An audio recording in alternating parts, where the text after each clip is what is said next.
You're looking live right now from the 11 Alive Sky Tracker over the Red Bull Showrun, taking over Atlanta streets. There's the tent, making it official.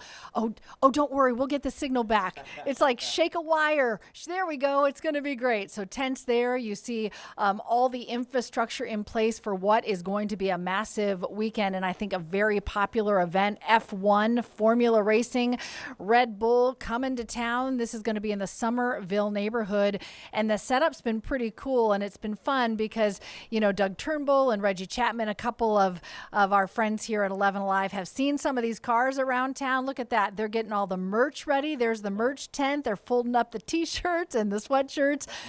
This is going to be big. Doug Turnbull's with me here in studio as we keep looking at that Sky Tracker a little bit. Kind of pumps me up to see it's really happening. Tell us everything you know about this event, Doug, because you're a racing guy. You love this stuff. Look, we are still in the good hangover from World Cup, yes, a world-class event that's been here. And I think this one kind of snuck up, right? I mean, I'd seen a little social media on this, and then all of a sudden, bam, it's here. And so the Summerhill neighborhood is near. Now, come on, vintage Atlanta. It's near the old Turner Field, Center Park Stadium, GSU Stadium. Yep. And Hank Aaron Drive is going to basically be transformed into a drag strip or mini racetrack from Fulton Street down to the stadium. So right next to the downtown connector, it's going to be fully shut.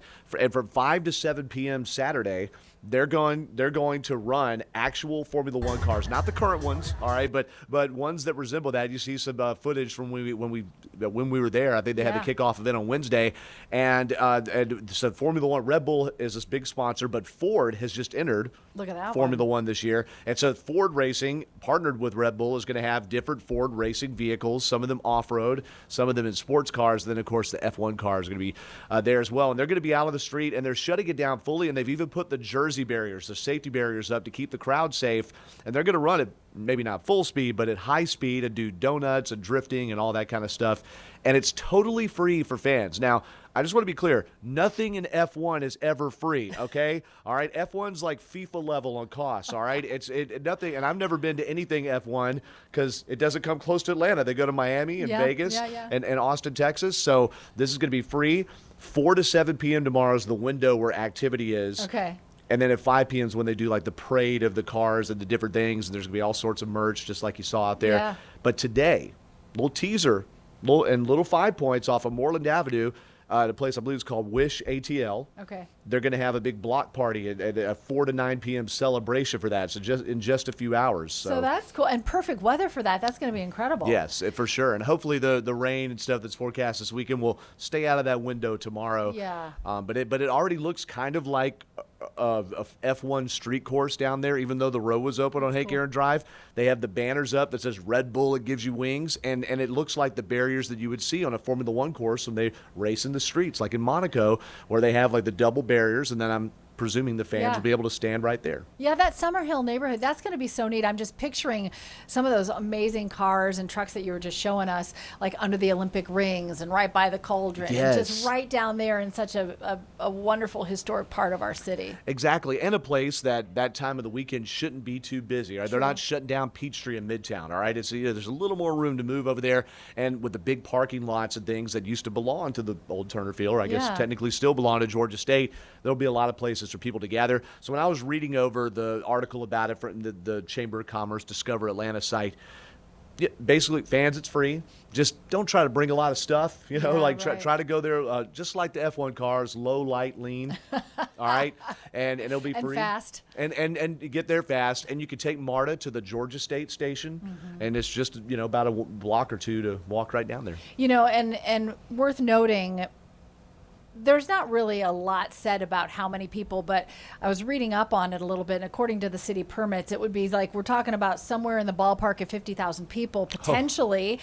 We'll see, but not just the cars being the draw and Red Bull, but there's some big names that are going to be there too, some legends from the ATL. Listen, there in this entire station, there's probably not a bigger fan of Killer Mike than I am, all right? Okay. I love Michael Render from the West Side, all right? He is great. I was listening to him on the way back to the station from my stuff I was doing in the field today. So Killer Mike's going to be there. And, I actually, is he performing or is he just going to come and strut? I don't know. But anything Killer Mike does, whether he's rapping or not, is a performance. Like, he's real, but he you can't take your eyes or ears off of him. So he was prominent in the World Cup, and big surprise, he's going to be prominent here with this F1 Red Bull. They call it Showrun Atlanta. And by the way, this thing, they're taking it around the country. They were just July 25th at Dearborn, Michigan.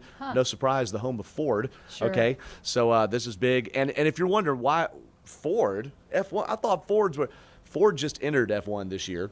All right, as a big backer of Red Bull, and Ford and Cadillac, General Motors entered F1 at the same time. So obviously F1's exploding popularity has drawn the American market. Well, is it the Netflix series, Drive to Survive. Yeah, Yep. Drive to Survive. A lot of people being introduced to this reminds me a little bit of the people being introduced to FIFA Big Summer. And you're going to be there tomorrow, right? I'm going to be. I'm not going to be on duty tomorrow. All right, but if we run into each other, please say hello. I'll try to angle and see if I can get behind a car. I don't think they're going to let me drive tomorrow. But it does say F1 drivers are going to be there. Red Bull is famous for having a lot of people in its endorser list. Okay, and sure. team Red Bull. Vaughn. Exactly. Yeah. In fact, there are a couple of NASCAR drivers, Shane Van Gisbergen and Connor Zilic, who are sponsored by Red Bull, but they drive for Chevrolet. They won't be there. Okay, so this is a Ford thing. But I don't expect to see, even though F1 is in its summer break right now, I don't expect to see Max Verstappen and Isaac Hadjar and the popular F1 Red Bull drivers there. Hamilton. But you never know. Yeah. Never know. Yeah, Lewis Hamilton's not going to roll up in his Ferrari gear either. But the cars are cool, and the event is neat, and it's going to be right here in the city. And I'm glad you're going to be there, and we'll have it covered for you here on 11 Alive. And listen, there's a lot. You're a busy man because you're going to MC the Hall of Fame. Yes, in Dawsonville. So going to stock cars now, which is more my speed, the Georgia Racing Hall of Fame, which is this treasure in downtown Dawsonville, a little bit west of Georgia 400. They're having their induction ceremony tomorrow, which the public can attend. It's usually about $30 or so to go to it. And they're inducting 5 drivers or people that were significant in Georgia racing history, including former AJC racing reporter Rick Minter, by the way, someone I've known a long time. And I've gotten to MC that every year since my mentor, Captain Herb Emery, passed away in 2014. And I got to soon do that after him, and he used to do that ceremony. So it's sentimental for me. And for those that don't know about Georgia racing, this is, Bill Elliott is a big centerpiece in that Hall of Fame, a NASCAR Hall of Famer. His wife, Cindy, is the head of the Georgia Racing Hall of Fame. And, of course, Chase Elliott's NASCAR's most popular driver and a champion as well. So that's a big centerpiece in that Hall of Fame, and we'll have a busy day tomorrow.